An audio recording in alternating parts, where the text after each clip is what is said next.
respecto a una mirada de prevención en la sociedad, en las familias, poder consultar y conocer cómo se encuentra la implementación de la educación sexual integral en las distintas escuelas también. Por eso vamos a hablar de este tema con Rosana Fertonani y con Norman Petrella. Ellos son integrantes de Así Basta, la Asociación Civil contra el Abuso Sexual en la Infancia y Adolescencia. Muy buenas tardes, ¿cómo les va? ¿Cómo andan? A Yelén y Tiago los saludamos. Muy buenas tardes, muchas gracias por recibirnos. ¿Cómo andan, Norman? Buenas tardes, muy bien. Bien. Muchas gracias por recibirnos. Bueno, sabemos que trabajan con la Asociación Civil diariamente, pero hoy es un día especial principalmente para la prevención y la información hacia la comunidad, ¿no? Sí, hoy es un día que nos permite llegar a la comunidad a través de todos los medios, entonces es un día muy especial, un día de concientización, de visibilización de esta temática que casi siempre cuenta con el silencio y el secreto, entonces la idea es ponerlo en el aire, poderlo hablar, ponerlo en palabras para poder empezar a salir de esta situación. ¿Cómo podemos ponerlo en tema, ¿no? Para que se hable, para que se charle tanto en las escuelas como en las familias. Bueno, hoy comentaba que la educación sexual integral es un buen disparador, porque es una ley, es un derecho también, que estuviera en todas las escuelas este tipo de educación y a través de todas las materias y en todo el cursado desde la primera infancia hasta la universidad. Permite que habilita la palabra, habilita que los niños sientan que es algo natural de la vida, la sexualidad, pero también enseña a diferenciar un tocamiento bueno de uno malo, un abrazo bueno de uno malo, la soberanía de su cuerpo, decir este cuerpo es mío, yo dejo o no dejo tocar mi cuerpo según quién y según cómo me siento. Entonces esa es una herramienta válida. Y hablar en casa del cuerpo y hablar en casa de sexualidad que no sea un tabú, eso sería muy habilitante para los niños y sería preventivo también. ¿Qué se le dice, Norman, a la familia, a la sociedad, a la comunidad en cuanto a información sobre este tema y prevención principalmente?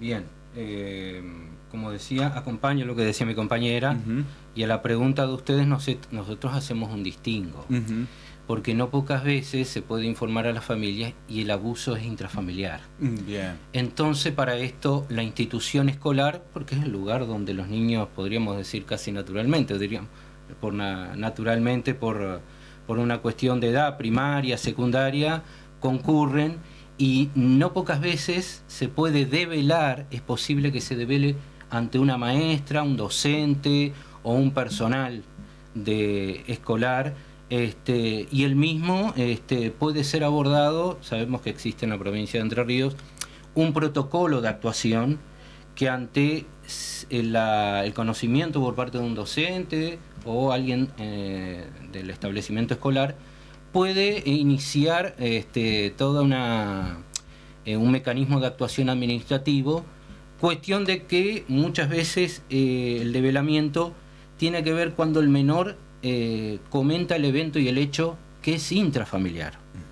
No pocas veces ocurre, y la gran mayoría de los casos. Entonces por eso nosotros el abordaje lo separamos, porque es cierto que nos dirigimos en general, las instituciones oficiales, claro, estatales, se dirigen a la familia. Nosotros también, pero hacemos ese distingo. Cuidado que no pocas veces, y en la gran mayoría de los casos, por estadística, los que ocurren son intrafamiliares, lamentablemente. Sí. Uno diría que lo ideal, porque a ver, la institución familiar está para el cuidado del niño, niña y adolescente, pero lamentablemente la realidad nos indica que justamente muchos de estos hechos son intrafamiliares, y con este aditamento también. ¿Tiene algún dato? Bueno, muy bien, a eso iba. Porque de un caso que se puede develar y llega a instancia judicial, porque una cosa que se devele y otra que el mecanismo judicial, administrativo judicial, se despierte o tome intervención y se active, exactamente, defensoría o fiscal, juez interviniente, etcétera. De 8 no se develan o no llegan a instancia judicial o llegarían tarde. ¿Y qué está fallando allí? Bueno, es profundo. Sí, habría que hacer algunos distingos. Primero, hay una faceta personal del niño, niña, adolescente, que no pocas veces al sufrir un hecho o una instancia grave que afecta su psiquis, le cueste decir desde un punto de vista de su subjetividad, comentar el hecho porque es muy grave y le afectó seriamente a su persona, a su mente. Entonces, poner en palabras estos hechos muchas veces cuesta, a veces años, y a veces termina siendo el adulto que por medio de terapia, etcétera, pueda decirlo y ponerlo en palabras. Y ahí, bueno, tenemos otra problemática que es la prescripción penal, que lamentablemente después de muchos años, cuando se devela el hecho y se denuncia, a veces no puede seguirse el mecanismo judicial normal y corriente porque no se puede perseguir al autor penalmente responsable que se cree que pudo haber sido el que causó el hecho. Por eso es muy compleja la temática para abordarlo tal vez en pocos minutos, pero es interesante que se sepa, que la audiencia sepa ese distingo también, y como decía mi compañera, me sumo, es importantísimo la educación sexual integral, porque el niño puede poner en palabras y tal vez no tenía, pero con alguna explicación de la maestra, el docente, la docente, que dijo algo o vieron un manual, a mí esto me pasó, y eso es muy importante. ¿Consideran que las escuelas están preparadas para esto?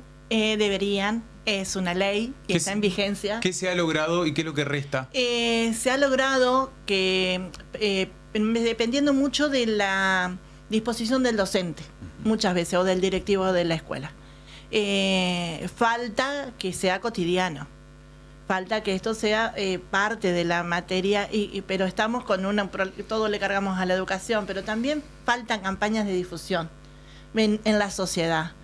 El abuso es un proceso muy largo, no empieza hoy, termina hoy, como normalmente leemos en una noticia una violación, atacaron a una persona, sufrió la violencia sexual y se terminó. El abuso es un proceso que lleva todo un proceso de seducción del niño o adolescente, donde uno no entiende qué está pasando, principalmente el niño, hasta que llega concreto al abuso. Y después toda una etapa de pena, vergüenza, silencio, secreto, no hables, amenazas. Entonces todo ese contexto hace muy difícil poder llegar a hablarlo, muy difícil, y aparte la carga cultural, porque ¿quién asume que yo fui víctima? Es difícil presentarse hacia la sociedad, por eso hay muchos que callan hasta morir. Hay muchas dificultades psicológicas, muchas enfermedades psicológicas, muchas autodeterminaciones que cuando uno analiza, la raíz es una situación abusiva sexual en su infancia. Por desgracia, como decía mi compañero, la mayoría se dan en las casas y por familiares directos, principalmente papá biológico, que cuando lo decimos nos hace temblar, ¿no?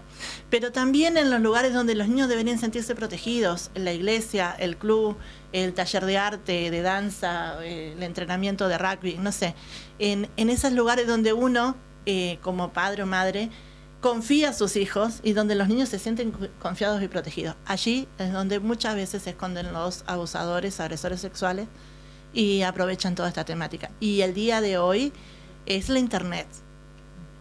Se le ha abierto la posibilidad del abuso sexual en línea, en todo sentido. Lo que normalmente se llama pornografía infantil no es nada infantil, son imágenes de abusos sexuales en vivo y se está pagando por eso a nivel mundial.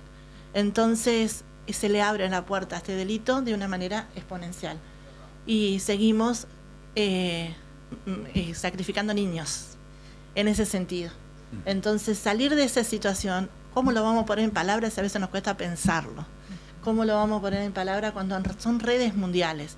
Bueno, la idea es hablarlo. Prevenir lo primero es hablar. Y de ahí en adelante saber a dónde ir cuando las cosas se exploten. Esto de decir, bueno, la escuela, a dónde dirigirnos, ir al juzgado, ir a la defensoría. Para eso así basta, muchas veces hace la guía. Pero realmente es esta posibilidad que se da hoy, que un medio, o 2, o 10, hablemos de esto, es preventivo. Alguien puede decir, yo también lo viví. Claro. Para cerrar, ¿nos cuentan cómo pueden encontrarlos en redes sociales? ¿Cómo pueden comunicarse con ustedes?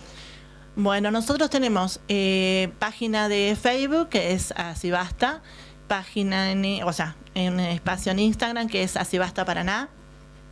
Y presencialmente nos pueden encontrarlos en la Biblioteca Popular, que es una asociación civil que nos presta un espacio, que nos reunimos cuando podemos los viernes, porque también ellos tienen sus actividades, compartimos actividades con la biblioteca. Y esos son los lugares que pueden conectarse para para contactarse con la asociación. Hacemos talleres de capacitación, hacemos charlas, contamos cuentos a niños, todo en base de la prevención. Y hacemos estas guías para el proceso penal en base a experiencia muchas veces, para las personas que han atravesado una situación de esta en su familia y no saben a dónde ir ni cómo correr. Hay fiscalías en Paraná y que están abiertas para esta situación. Hay auxilio en tanto en la justicia 24 horas. Faltaría acompañamiento terapéutico, falta un montón, pero bueno, de esto estamos hablando y ya sí es un inicio. Rosana y Normán, le agradecemos por el tiempo. Muchos temas nos quedan pendientes de tratar, pero le vamos a dar continuidad en Bueno, GPS. Muchísimas gracias. aquí estamos dispuestos. Muy amables.